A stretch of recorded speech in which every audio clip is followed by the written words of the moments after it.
Class 11th का हम class 11th का आज हम कर रहे हैं स्टूडेंट्स। हम कर रहे हैं टाइप्स ऑफ फंक्शन,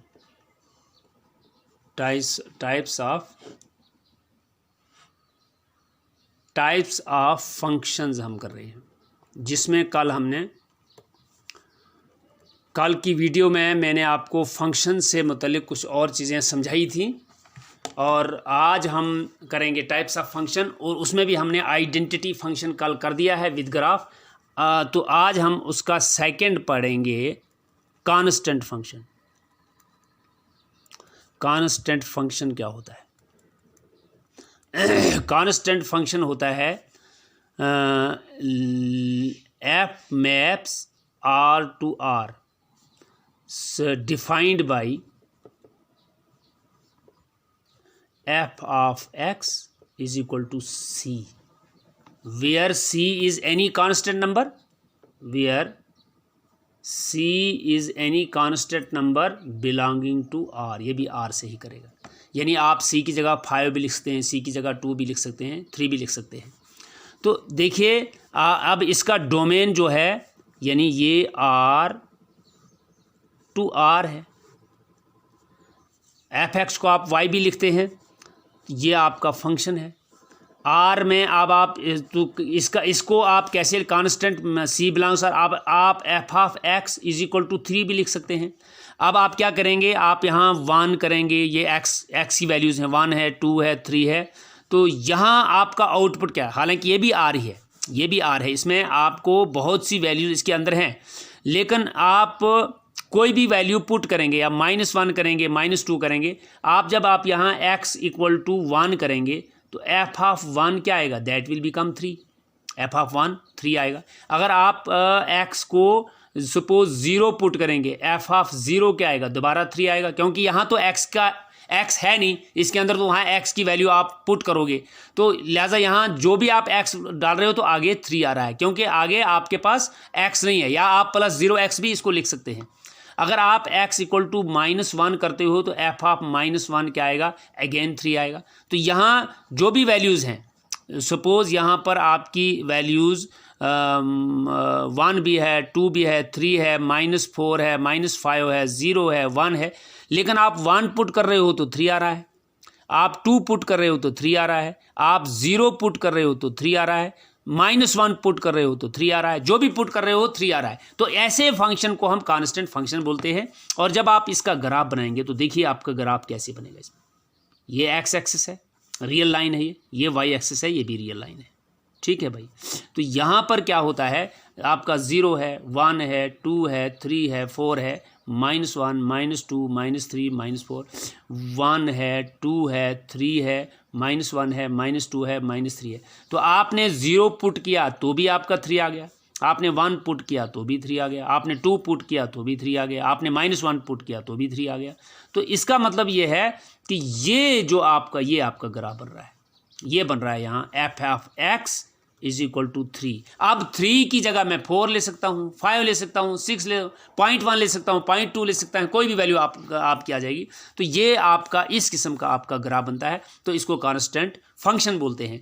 तो f maps R to R defined by f x equal to c, this is called a constant function. आपका यहाँ पर भी दिया है, let R be the set of real numbers, define the real valued function f maps R to by y equal to f x equal to यहाँ constant function है। Define the function f maps R to R by f x equal to C, x belongs to R, where c is a constant, each x belongs R, here domain of f is R and its range is c. Very good.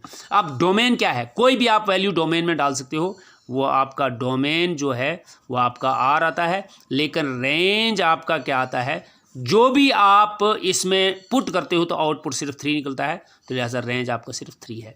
यहाँ पर जो मैंने तो इन generalisation में domain आपका are होगा और range आपका सी होगा, वियर सी कोई भी बिलोंग करता है आर से। ये कांस्टेंट फंक्शन आपका हो गया। अब हम चलते हैं पॉलिनोमियल फंक्शन। पॉलिनोमियल फंक्शन है आपका पॉलिनोमियल फंक्शन। पॉलिनोमियल फंक्शन में भी यही होता है, f maps R to R. ठीक है, तो ये कहा कब होगा polynomial, for each x belongs to R. तो आपका डिफाइन होगा f of x is equal to a naught plus A1 x plus A2 x square plus so on plus AN XN, where A0 A1 A2, where A0 A1 A2 ये क्या है, these up to AN, these all belongs to real numbers, ये real number में से हैं। तो ये है आपका पॉलिनॉमियल फंक्शन। यानी आपका ऐसा भी हो सकता है f of x equal to x square, ये अब आप लोगे। तो यहाँ पर आप क्या देखोगे, जब भी आपका ये आपका R टू R हो जाएगा, R टू R हो जाएगा, फंक्शन है। अब ये फंक्शन आप f of x equal to x square आपने लिया है, 1 डालोगे तो 1 आएगा, 2 डालोगे तो 2 स्क्वायर 4 हो जाएगा, 3 डालोगे तो 9 हो जाएगा। यानी ये इस किस्म का फंक्शन बनेगा, इस किस्म का फंक्शन, इस किस्म का फंक्शन बनेगा। तो हालांकि यहाँ रियल वैल्यू में 2 भी 3 भी 0 -1 वगैरह भी है। अलबत्ता आपने देखना है कि यहाँ जो आउटपुट आएगा वो हमेशा पॉजिटिव आएगा। अगर आप x इक्वल टू -1 भी डालते हो तो एफ ऑफ -1 देखिए क्या आता है, एफ ऑफ -1 का whole square that is 1, positive हो जाएगा। अगर आप x इक्वल टू -3 डालते हो, f of -3 is equal to x square है तो -3 का स्क्वायर है दैट विल बिकम 9, तो ये पॉजिटिव आएगा। तो इसका मतलब है जब आप इसका फंक्शन ऐसे निकालोगे, ऐसे फंक्शन आप निकालोगे इसको, ये 0 है, 1 है, 2 है, -1 है, -2 है, वगैरह वगैरह है, या आपका 1 है, 2 है, 3 है, ठीक है, ऐसे ही 4 है, वगैरह है। तो जब आप 0 करोगे तो 0 आएगा, 1 करोगे तो 1 आएगा, -1 करोगे तो 1 आएगा, आप 2 करोगे तो आप 4 पे चले जाओगे, इधर आप -2 करोगे तो इधर +4 पे चले जाओ। तो इस किस्म का ये ग्राफ बनेगा, इस किस्म का ये ग्राफ बनेगा। ये पैराबोला किस्म का एक ग्राफ बनता है आपका। तो ये जो आपका ग्राफ है ये इस किस्म का ग्राफ आपका बनेगा। तो इस यहाँ पर क्या है, यहाँ पर आपका डोमेन क्या है, डोमेन आप कोई भी ले सकते हो R में से, लेकिन रेंज आपका जो आएगा, रेंज आपका आएगा हमेशा पॉजिटिव R, ये हमेशा पॉजिटिव R आता है। जब आप देखते हो यहाँ आउटपुट जो है वो पॉजिटिव R आता है। तो ये है भाई पॉलिनॉमियल, इस x f x equal to x square. तो पॉलिनॉमियल फंक्शन इस किस्म का कुछ भी हो सकता है। यानी मेरे कहने का मतलब है आपका वो ऐसा हो सकता है 3x square plus 4x plus 5 f of x is equal to, या f of x is equal to 2 + 3x वगैरह। इस किस्म के सारे फंक्शन को पॉलिनॉमियल फंक्शन बोलते हैं। इसके बाद आपका रेशनल फंक्शन आता है। तो रेशनल फंक्शन क्या होता है, रेशनल फंक्शन सीधा रेशनल, आपने रेशनल नंबर पढ़ा है। रेशनल फंक्शन जो होगा वो भी होगा f maps R to R defined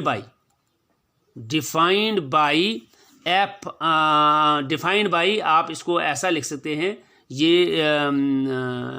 ये इस किस्म का हो सकता है, यानी f of x equal to GX upon HX, या सिंपली आप इधर इसको ऐसे भी लिख सकते हैं f of x upon G of x, लेकिन G of x is not equal to 0, या f of x equal to GX by HX, where यहाँ आप लिखोगे H of x is not equal to 0।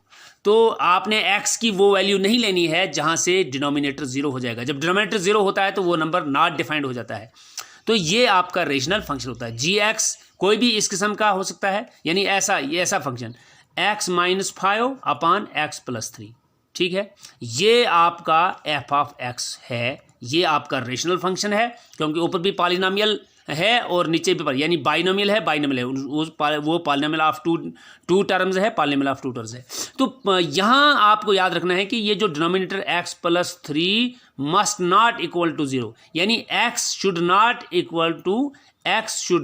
Equal to -3। जब आप x + 3 को पार ले जाओगे तो +3 को तो ये -3 हो जाएगा, x - 3, x को -3 लिखोगे तो -3 + 3 0 हो जाएगा, और 0 जब डिनोमिनेटर में है तो वो नॉट डिफाइंड हो जाता है नंबर।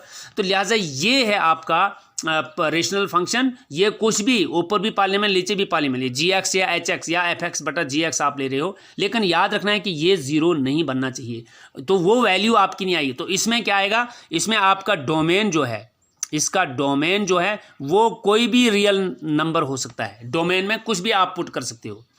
हाँ, लेकिन क्या नहीं कर सकते हो, डिफरेंस यहाँ पर 3 पुट नहीं करोगे आप। डोमेन में 3 पुट करो -3 -3 नहीं हो सकता यहाँ इस जगह, इस एग्जाम्पल में मैं आपको बोल रहा हूँ। बाकी कुछ भी और भी दूसरा कुछ हो सकता है, लेकिन यहाँ पर आपको डोमेन जो है वो आपने ऐसा नहीं लेना है कि जहाँ डिनोमिनेटर वाला फंक्शन जो है वो आपका 0 हो जाए। तो इसमें डोमेन में आपको बोलूँगा आर तो ठीक रियल नंबर सारे आएंगे, लेकिन x should not be equal to -3। या आप ऐसे भी लिखते हैं इसका domain is equal to x belongs to R provided या where x is not equal to -3 इस जगह। तो फिर रेंज का जो मसला है, रेंज जो है वो रेंज इसकी जो आप -3 नहीं करेंगे वैल्यू, सिर्फ आप उसको पुट नहीं करोगे तो बाकी जो भी करोगे तो इसका रेंज जो है इसके रेंज के अंदर the domain is all real except 0 and its range also real numbers except 0। तो यहाँ पर जो है यहाँ रेंज भी वही होगा जो इसका डोमेन होगा, वो भी x बिलोंग्स टू R। ठीक है, तो ये लेकिन इसमें आपका define the real valued function f R difference 0 to R defined by f x to 1/x। ठीक है, लेकिन यहाँ पर आपको रेंज भी वही x बिलोंग्स टू R है और x is not equal to -3 है। तो सिंपली रेशनल फंक्शन में क्या होगा, जो डिनोमिनेटर आपका होगा, जो डिनोमिनेटर होगा आपका, उसमें x की ऐसी वैल्यू नहीं आनी चाहिए जो डिनोमिनेटर को 0 बना लेगा। तो इस तरीके से gx बटा hx लिखो या fx बटा gx, इस किस्म के फंक्शन को आप पॉलिनोमियल फंक्शन बोलते हैं। तो अब आपके रहे इसके बाद मॉडुलस फंक्शन और सिग्नम फंक्शन, वेरी इंपॉर्टेंट है, उनको हम कल की वीडियो में कराएंगे। पूरी उम्मीद है कि आप इनको दोबारा देखेंगे और जो आपका फंक्शन की टाइप्स ऑफ फंक्शन जो है वो आपको क्लियर होना चाहिए और किस किस्म का ग्राफ बनता है ये भी आपको क्लियर होना चाहिए। उसके बाद आपके जो क्वेश्चन हैं इसके वो करेंगे और अगली वीडियो में उन क्वेश्चन को हम करेंगे।